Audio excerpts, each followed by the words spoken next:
So, good morning, y'all. Another another little thing I need to speak with you guys about. I know it's kind of like a taboo topic amongst a lot of African American community in the community, should I say rather. It's not really a topic that a lot of people like to talk about, much less people who are coming out of relationships and who are single. Um, and I also wanted to talk about people who are taking substances to battle the issue that they're dealing with. I wanted to come and talk about some of my issues that probably could help somebody who's going through it, who's been there, or is probably about to go through that. Um, and about the spiritual awakening and how um, those things do take place when we enter those realms illegally. So I don't know about you. I don't know what you do. If you're into any type of psychedelics, any type of drugs, smoking weed, drinking, everyone has vices. How has that affected you? How has it, since you started up until now, how has that helped you in some kind of way? Have you seen what it's doing to you spiritually or with people around you or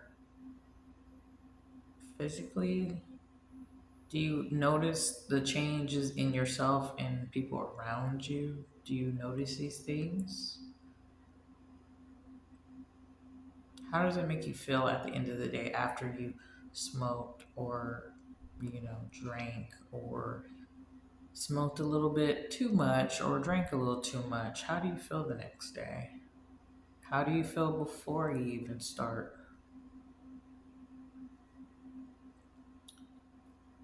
Um, I much once was a person who liked to smoke. I was a smoker. I used to smoke weed, a lot of it. When I had my spiritual awakening, things were shown to me in ways that I didn't think would happen to a lot of people. But I think since I've been a Christian since I was in eighth grade, maybe even sooner than that, I started to see stuff for what they were when the veil was lifted. And it's not so much to call you crazy or loopy or weird. You went through that for a reason. It was supposed to happen. I know that many times there's people out there who are family, friends, even that even told you that you might be crazy. Well, newsflash, there's not a real definite answer as to what crazy really is. No one really has a definition of what normal even is. And for some person to call you crazy because you decided to smoke a little bit of weed and got addicted and then somehow was over, you grew from that and they still call you that, they were already calling you that long before that. So, what I say to say this is that you're not crazy. And I don't care what these people, these pharmaceutical companies tell you that you have schizophrenia or PTSD. I mean, those things might be true, but what does God say about you? I've also come to realize that some of the things that are placed in the world that people say that you have does not always necessarily mean that you have that. Bipolar disorders usually has something to do with your moods. Schizophrenia, you're just out of touch with reality. But I've been pretty single for about 6 years now. And during those times when I was getting over my addiction, I was learning about myself. Stuff I didn't understand about myself, stuff that people have said and they believed, and then they still can't figure out how is it that she is overcoming this, but I can't.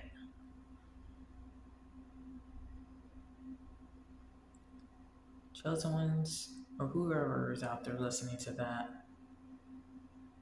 you were brought with a price, bought with a price.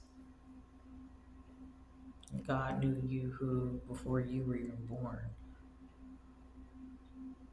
Many are called, few were chosen. And if you were there to pick up the call, then you got chosen for that.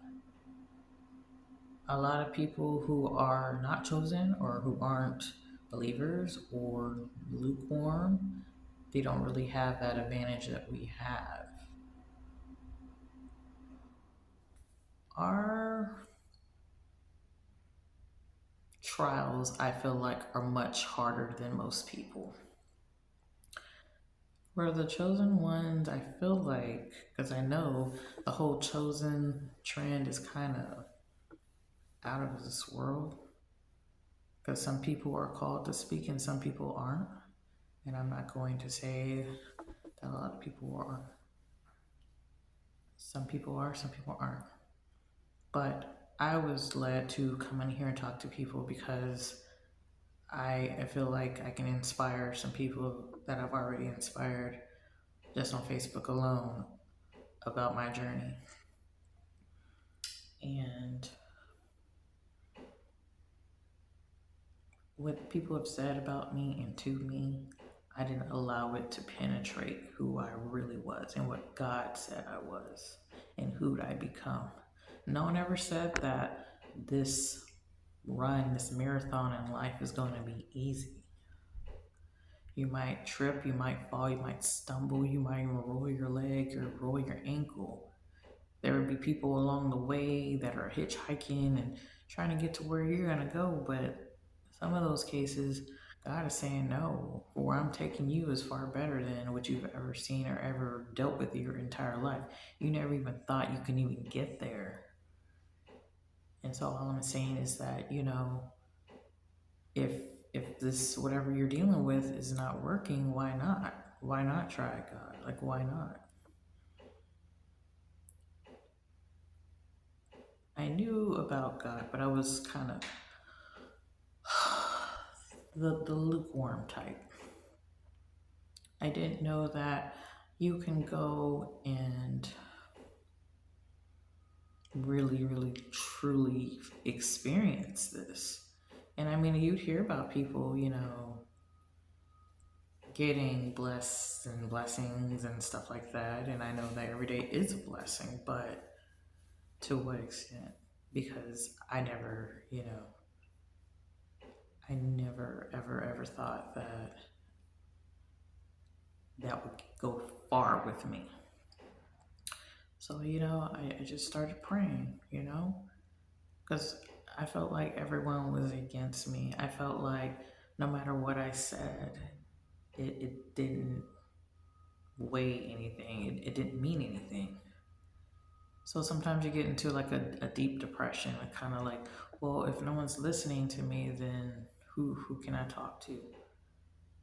I got to a point where I felt like if I had to go to a therapist, I just didn't want them to like prescribe me medication because it's a spiritual battle from within.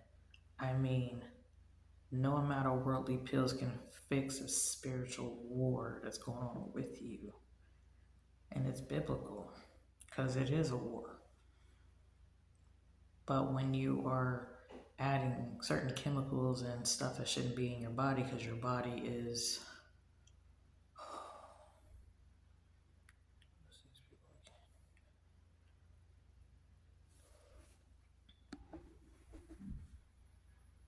when you realize that your body's a temple, you want better. You don't want to keep doing that to yourself. I'm sorry, a call came in. I was kind of sidetracked, so it might have kind of thrown off what I was saying. Um, but what I was saying is that sometimes when you feel depressed, like you don't have anyone else to speak to about it. So I've been a lone wolf my whole life. I was always looked at as being weird or peculiar, or why does she look like that? Why does she dress like that? Why does she talk like that? Why is she interested in that? My whole life. And I guess I was like the scapegoat of my entire family.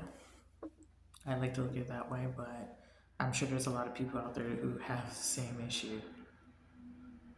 But I just came on here to just talk about some things, just to give people inspiration that there is somebody out there who is similar to them and has gone through what I've gone through. And it just makes a whole lot of sense to um, speak on this topic because it's not really known in our community. People don't like talk about stuff like this, and I want to be the first to do it if I am. I don't know if I am or not, but yeah. So I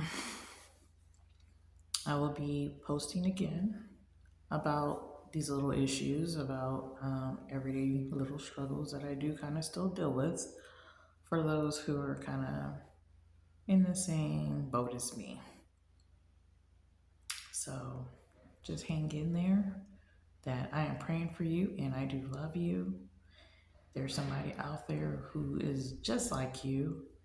Don't give up on yourself. Don't lose hope because you're going to find your soul tribe. You definitely are. You're going to find people who actually get you because they're in the same boat. So, y'all have a blessed day. I hope that whatever I said made some sense. Just let me know. Comment below, share, subscribe. All right. Talk to you later. Bye.